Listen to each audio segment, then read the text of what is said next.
cardio synchronized. So sometimes if you've got a blocked ear, you can hear your own heartbeat, your pulse, and we call that cardio synchronized. Sometimes people also hear that if they've got a blocked carotid artery, so it's something that needs to be further investigated. Another reason for pulsatile tinnitus is a glomus tumour, which is almost a swelling developing behind the eardrum from the base of the ear canal, so from the base of the middle ear. But that will typically be visible. You'll see a large red swallowing behind the eardrum at the bottom, so inferiorly. Patient didn't have either of that, so we're hoping that just by removing the wax it's resolved his tinnitus. So this video is going to be most certainly appealing to those who love skin peels. So we're in the right ear here. I've removed a large chunk of wax, and the rest of the procedure is actually just dead skin that's just half shedded, so it's almost ready to be naturally removed on its own accord. But with this patient, I don't believe his ears naturally migrate skin. They just shed and they collect in the ear, and you'll see once I remove the dead skin from the ear canal, there's almost like a spider web appearance of his eardrum, because he's also got dead keratin, dead skin on his eardrum. So remember, the eardrum itself is also keratin, and that does shed skin, and that skin naturally migrates.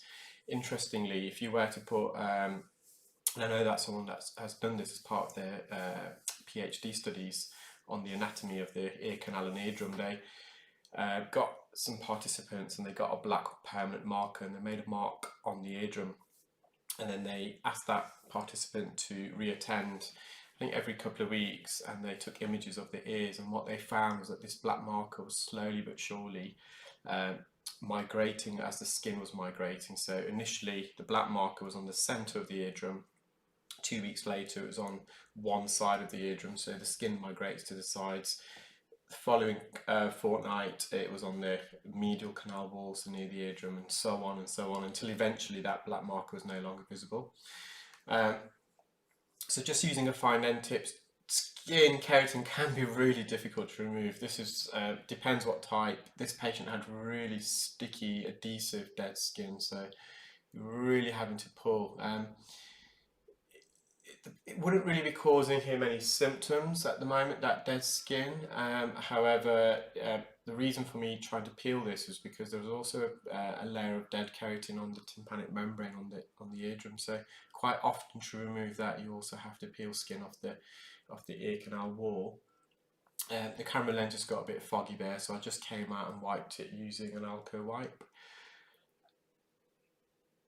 And we're just going for the dead skin anteriorly and superiorly, so to the roof. I had a comment the other day, someone was saying that I'm using all this audiological, I think they called it audiography terms when it should be audiological. You may have realised when I do narrate over the videos, I have got a varied kind of subscription base. So some are medical students, some audiologists, but also some people, members of the public, and whenever I'm trying to explain the anatomy of the ear, I feel as though, and I apologise if I don't, I always give, where possible, the medical name, but I then also repeat the kind of the more layman public name. So keratin is, we can call that skin, dead skin. Tympanic membrane is eardrum. Medial is when we're deep in the ear. Lateral is when we're in the outer part of the ear, so it's away from the midline. Anterior is to the front, posterior to the back, so that can vary. So in the right ear, as we are now, anterior is to the right, posterior is to the left, and that's the inverse when we do the left ear. Inferior is the bottom, so south, and superior is north, so the roof, and sometimes we call that the attic on the eardrum. So anyway, we're back. We can see this layer of skin being peeled off the tympanic membrane. They actually had, I think, a couple of layers. So this is the first layer of keratin that I removed. Still some at the top of the eardrum. And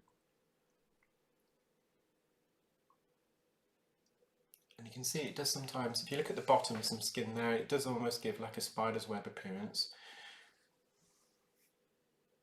And as with any procedure that we perform medially, so deep in the ear, on the bony portion of the ear canal or the eardrum, we just have to be super cautious and delicate. We don't want to make contact. So you can see it's still got a bit of got this underlayer of dead skin as well. So they had 2 layers of dead keratin. So I think I've just going back in with the fine end, but in a moment I will be bending the fine end to get access to the dead skin at the top and top right, so the north east. So I've got this dead skin off the base, superiorly off the eardrum, just in the anterior recess. Sometimes it's just not possible to peel all the skin. It's so adhered and it's not ready to be removed. And when we do the left side, you'll see there's a bit of dead skin left on the annulus at the bottom of the eardrum, so superiorly, that I just left because there's no need to remove and it wasn't ready to come out. So I've just made a kink in the fine end. You can probably see that kink, and it just allows me access, safe access to the anterior recess, and I'm just vacuuming that underlayer, that second coat of dead skin. So that's all complete now, just mopping up near the entrance. The patient was very relieved.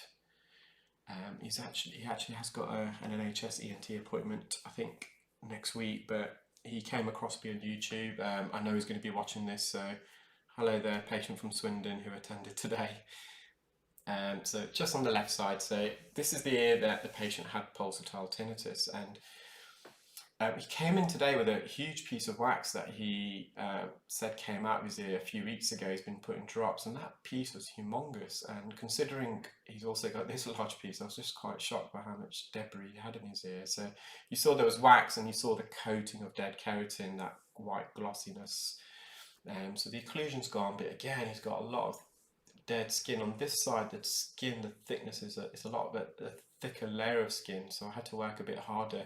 And also in this ear, his ear canal was a bit more twisty, so you can probably see I've got the endoscope camera straight ahead, and I can see the ear canal wall straight ahead of me, and the bend is to the left, so it's probably about 35 to 40 degree bend, which does make procedure sometimes a bit more difficult because we're having to navigate his ear canal bend as at the same time peeling the skin off. So I'm just working on the posterior canal wall. You can just see how much thicker this layer of dead keratin is compared to the right side.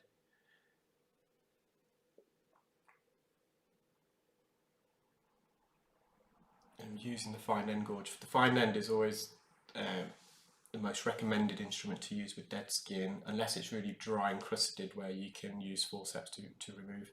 If you use a standard Zollner suction probe, you tend to get clarinetting of the dead skin. The dead skin gets trapped at the entrance of the suction tip, and it flaps and violently, and as it flaps it emits a very high frequency squeal, which is really deafening actually. So remove the lateral, so lateral means near the entrance of the ear canal. Remove the majority of skin there. We're just on this inner medial layer, which is always a bit more difficult and complex because it is adhered to the bony part of the ear canal, and we want to avoid making contact with that because the bony part of the ear canal, the inner 2/3, the layer of skin is only 0.1 millimeters, and there's no fatty tissue. It's literally skin directly on bone. Very uncomfortable for patients if you do make contact with that. The outer third, the skin layer is a lot thicker. It's a millimeter thickness, so 10 times the thickness of the skin that coats the inner 2/3. It's made up of cartilage and also a layer of fatty tissue, so it's got a buffer effect almost. If you wriggle the outside part of your ear, which is made up of cartilage, you'll see that's not painful unless you've got otitis externa, an inflammation or infection of the ear canal. So just going back in, just trying to peel off this dead keratin. So I've navigated that that bend, so I've got the full view of the eardrum here. But he's also got a prominent anterior recess. So on the left hand side, so anterior, remember, it's the front part. So on the left side, it's to the in the left ear, the front is to the left, and it's the bone there kind of protrudes outwards, and then it curls back in, which creates a little cave, or what we call an anterior recess, to the left of the eardrum.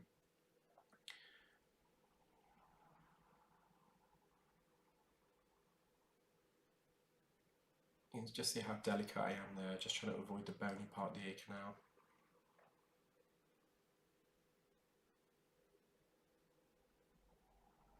And it's, as I've said a few times before, it's never possible to remove every little grain of wax or fleck of dead skin. And the main reason why I'm doing it again, there is some dead skin on the eardrum, at the roof of the eardrum. I'm hoping as I peel the keratin off the canal wall, it will also peel off the dead keratin on the eardrum. You can see there's some wax and dead skin at the roof, so it's really just peeling that off as well.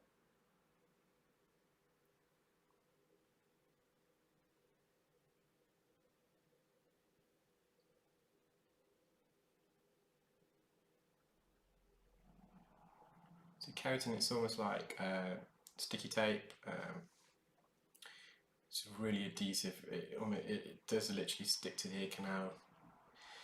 So just going back in, just want to mop up some of this dead skin on the eardrum. It's not as bad as the right side. Again, so just going really deep.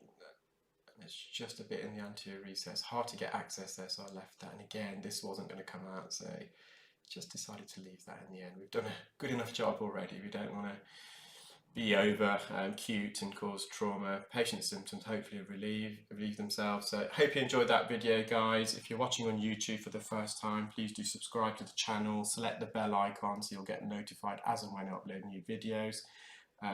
Feel free to leave a comment, like the video, and similarly on Facebook, comment, like.